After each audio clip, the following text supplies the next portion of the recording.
Banas dairy ખાતે પત્રકાર પરિષદ યોજાઈ। આવનાર 15 જાન્યુઆરીના દિવસ ગૃહ અને સહકાર મંત્રી અમિત શાહના હસ્તે બનાસ ડેરી અને સહકારી સંસ્થાઓના પાયલોટ પ્રોજેક્ટ તેમજ વિકાસલક્ષી કામોનું લોકાર્પણ તેમજ ખાતમુહૂર્ત કરાશે। બનાસકાંઠાના દિયોદરના સણાદાર ખાતે આવેલ બનાસ ડેરીમાં આવતી 15 જાન્યુઆરીના રોજ ગૃહમંત્રી અમિત શાહ ઉપસ્થિત રહી બનાસ ડેરી અને સહકારી સંસ્થાઓના પાયલોટ પ્રોજેક્ટ તેમજ વિકાસલક્ષી કામોનું ખાતમુહૂર્ત તેમજ લોકાર્પણ કરવાના છે, જેની પૂરતી માહિતી આપવા માટે આજે બનાસ ડેરી ખાતે પત્રકાર પરિષદ યોજાઈ હતી। આ એક ઐતિહાસિક કાર્યક્રમ છે।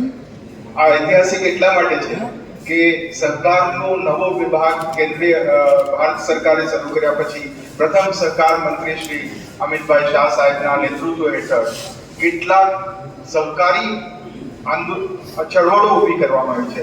કેટલીક સરકારી પ્રવૃત્તિઓને વેગ આપતી પ્રવૃત્તિઓ ઊભી કરવામાં આવી છે।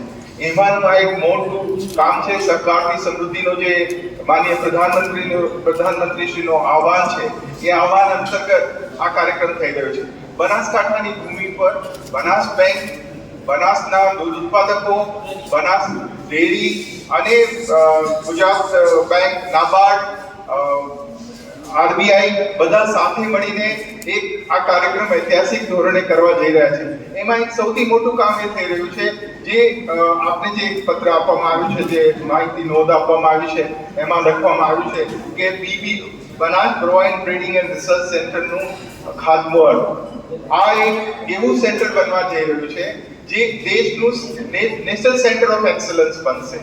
એમાં ભારત દેશની તમામ આપણી જે ધરોહર જે ગણાયેલી ગાયો અને ભેંસોની જે પ્રજાતિઓ છે, જેવી કે આપણી ખાંકરેજ હોય, રાઠી હોય, થરપારકર હોય, રેડ સિંધી હોય, ગીર હોય, સાહિવાલ હોય, મહેસાણી ભેંસ હોય, સુરતી ભેંસ હોય, મુર્રા ભેંસ હોય, બંદીની આપણી બંદી ભેંસ હોય। દેશની સ્વતંત્રતા પછી પ્રથમ વખત દેશના પ્રધાનમંત્રી મોદી સાહેબના આગેવાનીમાં અલગ સહકાર મંત્રાલય થયું અને તેની જવાબદારી ગુજરાતના સપૂત અમિતભાઈ શાહ સાહેબને આપવામાં આવી। સહકારની અંદર ખૂબ મોટું પરિવર્તન અને તેનો ગ્રોથ અલગ અલગ રીતે થઈ રહ્યો છે। ખાસ કરીને 3 નવી સહકારી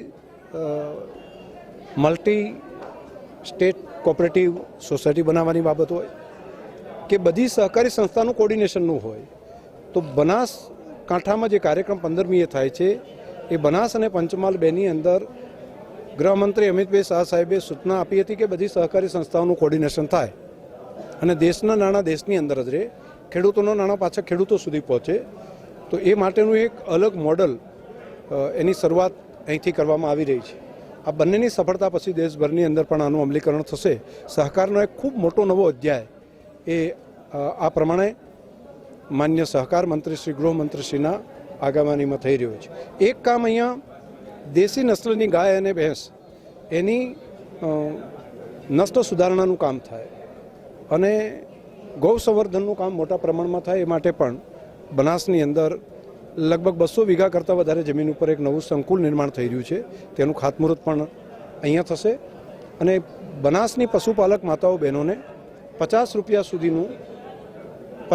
રૂપિયા સુધીનું ક્રેડિટ કાર્ડ 0% વ્યાજથી આપવા માટેની પણ શરૂઆત બનાસ બેંક અને બનાસ ડેરી અને જીએસસી બેંકના માધ્યમથી કરવામાં આવશે।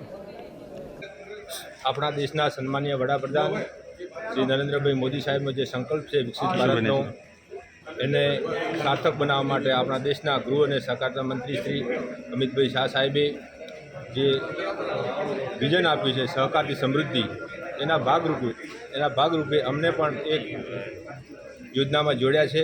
એમાં બનાસ બેંક, ગુજરાત બેંક અને પંચમહાલ બેંક, નાબાર્ડ, બનાસ ડેરી અને આરબીઆઈ આ બધા સંયુક્ત રીતે એક પ્રોજેક્ટ ઉપર અત્યારે અમે 5-6 મહિનાથી કામ કરી રહ્યા હતા અને એમાં આ જે યોજના છે કોઓપરેશન એમોંગ્સ કોઓપરેટિવ્સ, કે જિલ્લાની બધી સંસ્થાઓને એકસાથ જોડી અને એના થકી જિલ્લાના ખેડૂતો અને પશુપાલકોને એનો સીધો લાભ કઈ રીતે થાય એનો આ મુખ્ય હેતુ હતો અને એમાં અમે પાયલોટ પ્રોજેક્ટ તરીકે કામગીરી પૂર્ણ કરી છે અને 15મી તારીખે સન્માનીય મંત્રી શ્રી અમિતભાઈ શાહ સાહેબ આવી રહ્યા છે અને આ યોજનાને આખા દેશમાં લોન્ચ કરવા જઈ રહ્યા છે। એનાથી આખા દેશનું કોઓપરેટિવ પણ બદલાશે અને દેશના ખેડૂતોને એનો સીધો લાભ થશે।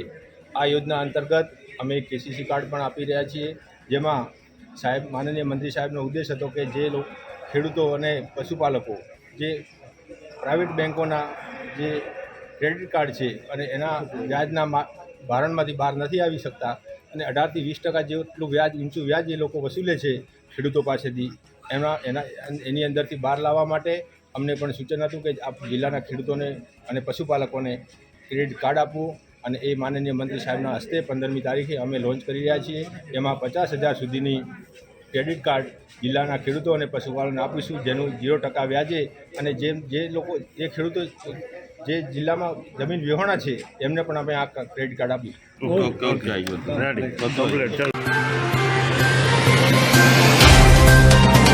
तो व्हाट्सएप, ट्विटर, फेसबुक, इंस्टा जहाँ भी आपका अकाउंट है, इसे शेयर बटन के द्वारा वहाँ पर शेयर करें